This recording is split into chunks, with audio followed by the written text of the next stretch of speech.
Hi everyone, welcome to this video. Thank you so much for your interest, and let me just introduce you to my next inspirational box, Traveling Heroes. So what is basically an inspirational box?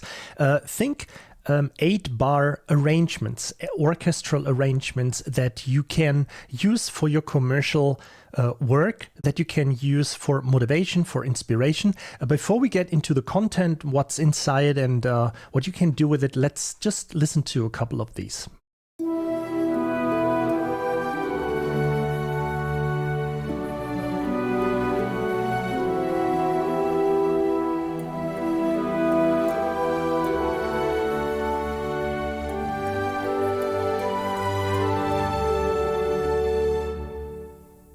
So this is the first one. The entire package consists of 12 of these arrangements. All of these are 8 bars long. Of course, there are sometimes a few instruments missing. I'm not using the same instruments over and over again. We want to create a little bit of variety and so on. And yeah, before I go on, let me just play you the next one here.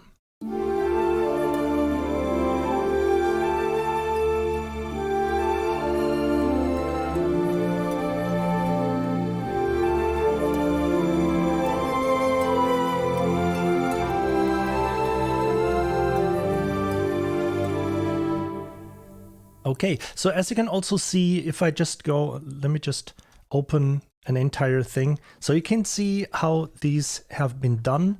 Let me just maybe start at the first one. So you can see the double basses, you see the cellos here. All of these contain modulation information. So you already get, just in case if you are, struggling with how to set dynamics or everything has been done here. Of course, I have been using specific libraries. So that's why the starting time, I hope you can see that on the screen, the starting time sometimes is a little bit early, sometimes a little bit behind, and of course it depends on the library that you have loaded. Yeah, so before I go on, let's listen to the third one here.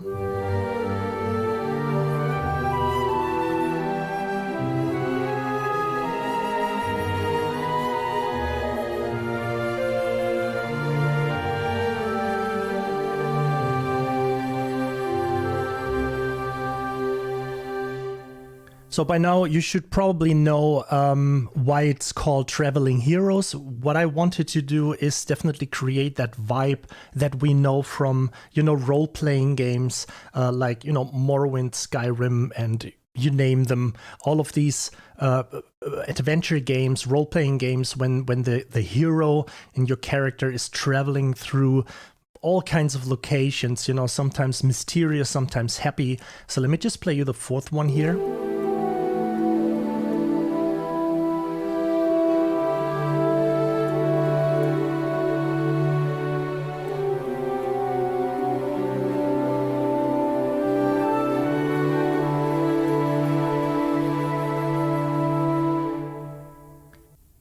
And besides that, I just want to let you know that I didn't do anything special here regarding processing. There is just a little bit of Altiverb going on here, just in case if you're interested. It's the Concertgebouw, and it's a very beautiful orchestral hall in Amsterdam. And as for the libraries that I've been using, I've used the entire, for the strings, I have been using Vista legato samples. So basically all of these are legato articulations. That makes it pretty easy to use. So you just import these MIDI files, and then you have an entire arrangement set up of only legato instruments. The only exception is the harp, of course, down here, and I also have one patch of double bass pizzicatos. So, but everything is named. Probably you always know what all of these are. And let me just play you the next one here.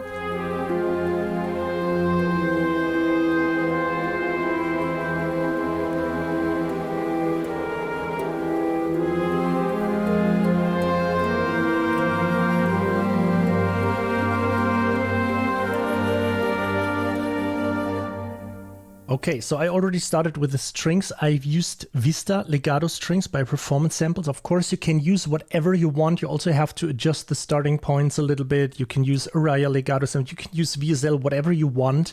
I just picked these because I like working with that library. And yeah, however, but anyway, you can use whatever library you own. And for the other sounds here, for the French horns, for example, I have used Cinematic Studio Brass. Just the legato settings here, and the same for the trumpets, Cinematic Studio Brass. Again, you can use orchestral tool stuff, VSL, whatever you want. And as for the entire woodwind section, I have used Berlin woodwinds, as you can see here. So let's listen to the sixth one here.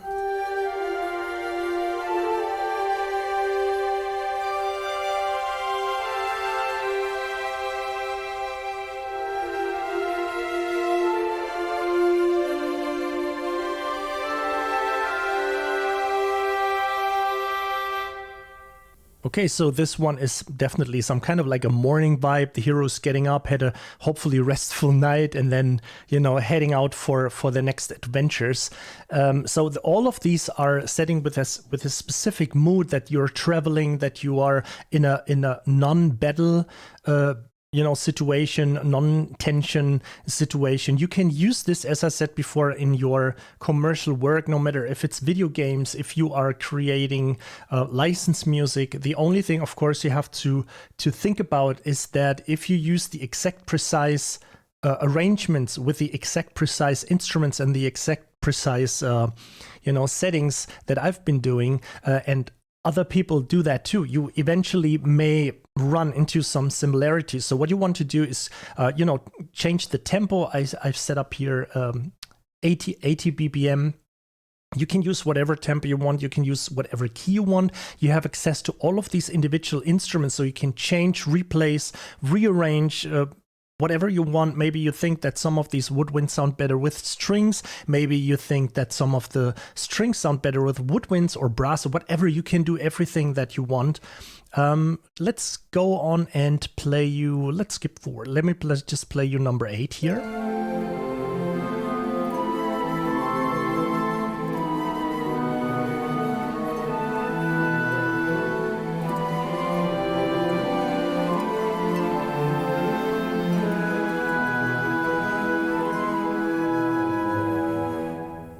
So it definitely creates this awesome, lonely hero wandering across all these locations, icy plains, grassy plains, and mountains, whatever. Let's listen to the next one here.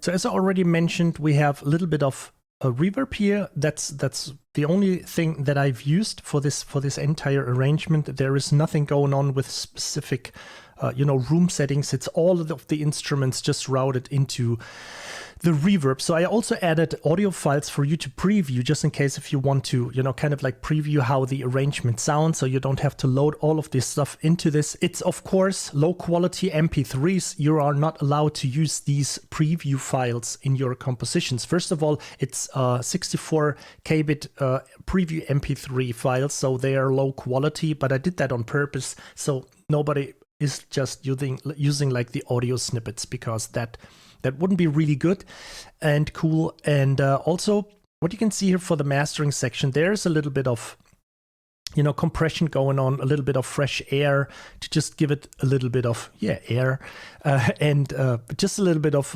limiting. Nothing too fancy. It's just really just a little bit of subtle compression, subtle limiting, and then some processing additional, like the Oxford inflator, just to get a little bit of that harmonic overtone distortion stuff going on. So yeah, let's listen to the 10th one here.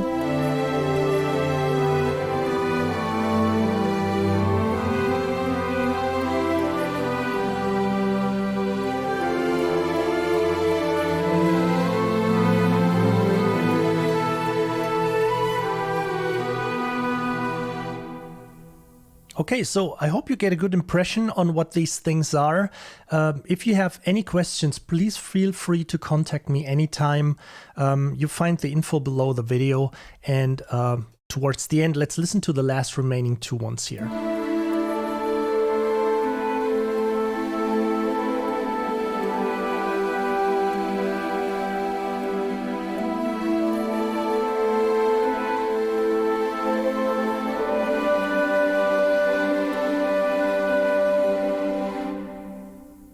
And the last one.